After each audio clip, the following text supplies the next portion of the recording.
أعوذ بالله من الشيطان الرجيم. بسم الله الرحمن الرحيم.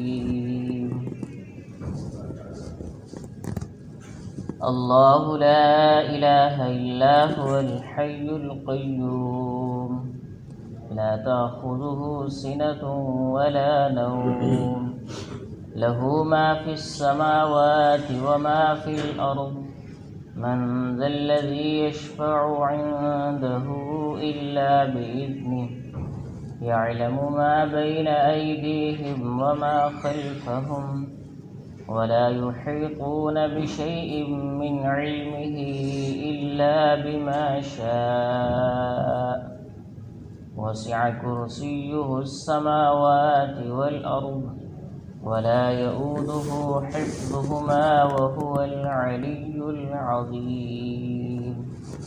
صدق اللہ العظیم. آیت الکرسی اس کا ترجمہ اور تفسیر ہو رہا تھا اور اس کے فضائل بیان کیے جا رہے تھے. کچھ پہلے درس میں آپ لوگوں نے سماعت فرمائی. اللہ تعالیٰ کا ارشاد ہے اللہ لا الہ الا هو الحی القیوم، کہ اللہ اس کے علاوہ کوئی معبود نہیں مگر وہی معبود ہے الحی القیوم، جو زندہ ہے ہمیشہ سے اور قائم رکھنے والا ہے. آیت الکرسی کے فضائل آپ لوگوں نے سنے ہیں. اس عظیم آیت میں ارشاد ہوتا ہے اللہ لا الہ، کہ اللہ وہی ہے، اس کے سوا کوئی معبود نہیں، نہ کوئی چھوٹا نہ کوئی بڑا، نہ کوئی عارضی نہ کوئی مستقل، نہ کوئی باپ نہ کوئی بیٹا، کوئی بھی معبود نہیں، صرف معبود ایک اللہ کی ذات ہے. معبود کہتے ہیں جس کی عبادت کی جائے، تو عبادت اور بندگی صرف ایک اللہ کے لیے ہے، اس کے علاوہ کسی کی بندگی اور کسی کی عبادت نہیں. معبود صرف وہی ہے اور اس کے علاوہ اور کوئی معبود نہیں. جو کوئی اللہ کے علاوہ کسی اور کو بھی معبود مانتا ہے تو اس کا عقیدہ قطعاً باطل ہے. اللہ کے علاوہ کسی اور کو معبود مانا تو اس کا عقیدہ بالکل باطل ہے، کیونکہ ہمارا یقین ہے اور عقیدہ ہے کہ صرف ہمارا معبود ایک ہے، وہ ہے اللہ. وَإِلَٰهُكُمْ إِلَٰهٌ وَاحِدٌ لَا إِلَٰهَ إِلَّا هُوَ الرَّحْمَٰنُ الرَّحِيمُ. ایک اور جگہ اللہ کا ارشاد ہے کہ تمہارا معبود صرف ایک ہے اور وہ اللہ ہی ہے، رحمان بھی ہے رحیم بھی ہے، اس کے علاوہ کوئی معبود نہیں. وہ تو ایسی ذات ہے الحی، جو زندہ ہے، اس کی حیات ابدی اور ہمیشہ سے ہے. زندگی، انسانوں کی زندگی ہمیشہ سے نہیں ہے، لیکن اللہ کی زندگی ہمیشہ سے ہے. اللہ کا زندہ ہونا ہمیشہ سے، اور انسانوں کی زندگی بعد میں. عارضی طور پر انسانوں کی زندگی ہے لیکن اللہ کی زندگی ہمیشہ سے. اس کے علاوہ جتنی بھی زندگیاں ہیں سب جزوی اور عارضی ہیں، کسی کو دائمی حیات حاصل نہیں ہے. زندگی کا سرچشمہ خدا کی ذات وحدہ لا شریک ہے. یہ اس کی مشیت ہے، جس کو جتنی زندگی چاہے دے دے اور جب چاہے واپس لے لے. موت، اسی لیے موت کو اللہ نے اپنے ہاتھ میں رکھا ہے اور کسی کو بتایا نہیں کہ موت انسان کو کب آئے گی.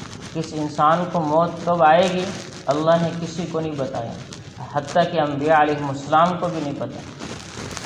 تو موت اور زندگی کو اللہ نے اپنے ہاتھ میں رکھا ہے. وَهُوَ الْحَيُّ الْقَيُّومُ، اور وہ القیوم بھی ہے.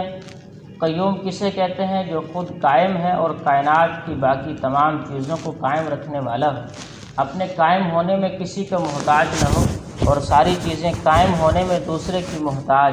وہ صرف ایک اللہ ہے کہ جو اپنی ذات کے اعتبار سے، صفات اور کمالات کے اعتبار سے خود قائم ہے اور دوسروں کو بھی قائم رکھنے والا ہے.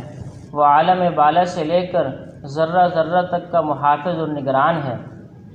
وہی پیدا کرنے والا ہے، وہی جتنا عرصہ چاہے قائم رکھنے والا ہے، اور پھر وہی فنا کر دینے والا بھی ہے. لوگوں نے کئی قسم کے باطل عقیدے بنا رکھے ہیں. عیسائیوں نے باپ، بیٹا اور روح القدس کا نظریہ قائم کیا ہوا ہے. 3 خدا مانے ہوئے ہیں. کیا ایک خدا کافی نہیں ہے؟ ہندوؤں کے عقیدے کے مطابق پیدا کرنے والا برہما ہے، تھامنے والا دشنو ہے اور فنا کرنے والا شیوا شیواجی مہارج ہے، ان کے بھی 3 خدا ہیں۔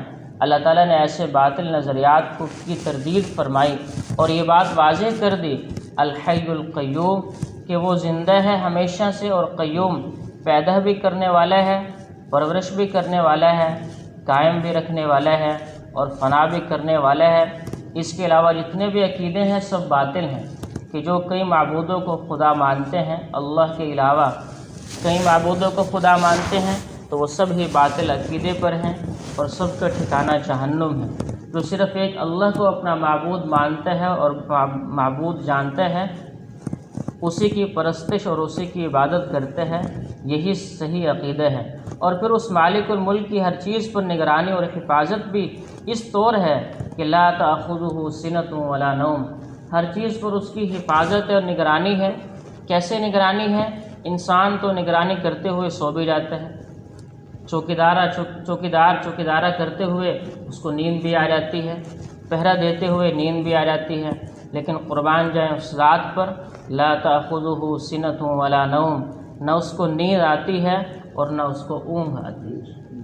اللہ نیند سے بھی پاک ہے، انسانوں کو نیند آتی ہے، جانوروں کو نیند آتی ہے، مخلوقات کو نیند آتی ہے، لیکن اللہ نیند سے پاک، کبھی سوتا نہیں۔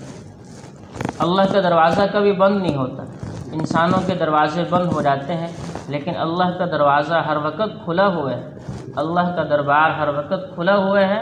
اللہ تو اس انتظار میں رہتے ہیں کہ دن کا گنہگار شاید رات کو آ کر میرے پاس توبہ کر لے اور میں اس کے گناہوں کو معاف کر دوں، اور رات کا گنہگار اس کے انتظار میں ہوتے ہیں کہ دن میں آ کے معافی مانگے اور مجھ سے توبہ کرے، میں اس کے گناہوں کو معاف کر دوں۔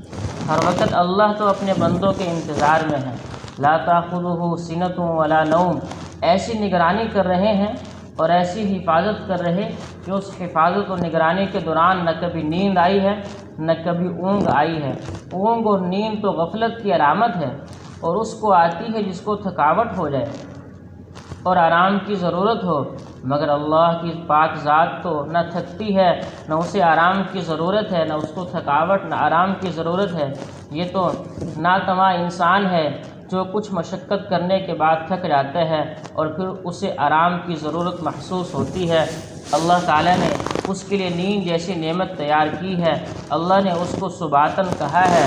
قرآن میں ارشاد فرمایا ہے کہ ہم نے نیند کو تمہارے لیے سبات بنایا ہے۔ سبات کہتے ہیں تھکاوٹ دور کرنے والے۔ سارا دن انسان محنت کرتا رہا اور رات کو جا کے جب آرام کیا اس نے، صبح کو دوبارہ سے تازہ دم ہو کے اٹھتا ہے اور ساری تھکاوٹ اس کی دور ہو جاتی ہے۔ تو اللہ نے فرمایا کہ ہم نے نیند تمہارے لیے سبات بنائی ہے، کہ تھکاوٹ دور کرنے والی بنائی ہے، اور ہمیں تو نیند آتی بھی نہیں۔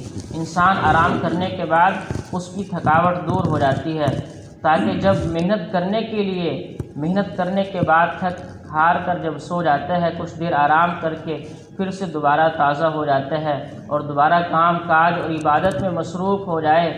یہ تھکان اور کمزوری اور پھر آرام کی ضرورت اللہ تعالیٰ کی شان کے مناسب نہیں ہے۔ وہ ان سب چیزوں سے پاک اور منزہ ہے، بلکہ در حقیقت لہو ما فی السماوات و ما فی الارض، حقیقت تو یہ ہے کہ جتنی چیزیں بھی آسمان میں ہیں وہ سب اسی کی ہیں، اور جتنی چیزیں زمین کے اندر ہیں وہ بھی سب اسی کی ہیں۔ ان سب نے خود ہی اس کو پیدا کیا ہے اور خود ہی ان کی ضروریات کا انتظام بھی کیا ہے، اسی کے قبضے قدرت میں ہے اور اس کی مطیع اور فرما بردار ہے۔ ہر چیز پر اس کا تصرف ہے اور اس میں اس کا کوئی بھی شریک نہیں ہے۔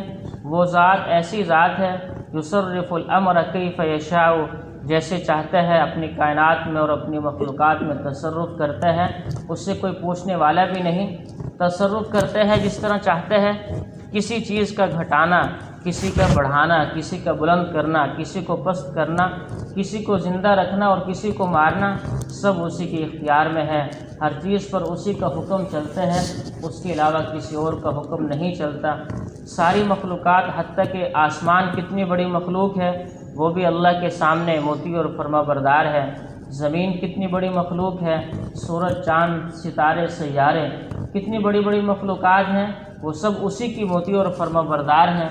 جو حکم اللہ نے ان کو دے دیا ہے اسی کے مطابق وہ کرتے ہیں، اس کے علاوہ کوئی نہیں کرتے۔ لیکن ایک انسان ہے کہ انسان کو اللہ نے ذرا سا اختیار دیا ہے تو وہ کبھی نافرمانی کر لیتا ہے اور کبھی اطاعت کر لیتا ہے۔ فرشتوں کے اندر ہمیشہ اطاعت ہی ہے، نافرمانی نہیں۔ باقی مخلوقات میں اطاعت ہے، نافرمانی نہیں۔ انسان کو اللہ نے تھوڑا اختیار دیا ہے تو وہ اپنی مرضی بھی کر لیتا ہے۔ اس لیے میرے دوستو، ہر حال میں اللہ کے حکم کو مان کر چلنا چاہیے کہ جس نے ہمیں زندہ کیا اور ہماری زندگی کے اسباب ہمیں مہیا کیے، تمام ضروریات کا سامان ہمیں عطا فرمایا ہے، اس کی فرما برداری کر کے جب انسان چلتا ہے تو اللہ اس کو دنیا بھی بھلی فرماتے ہیں اور آخرت بھی اس کی بھلی فرماتے ہیں۔ جو کچھ کہا سنا اللہ ہم سب کو عمل کی توفیق عطا فرمائے۔ مزید انشاءاللہ کل بات ہوگی۔ وما علینا الا البلاغ۔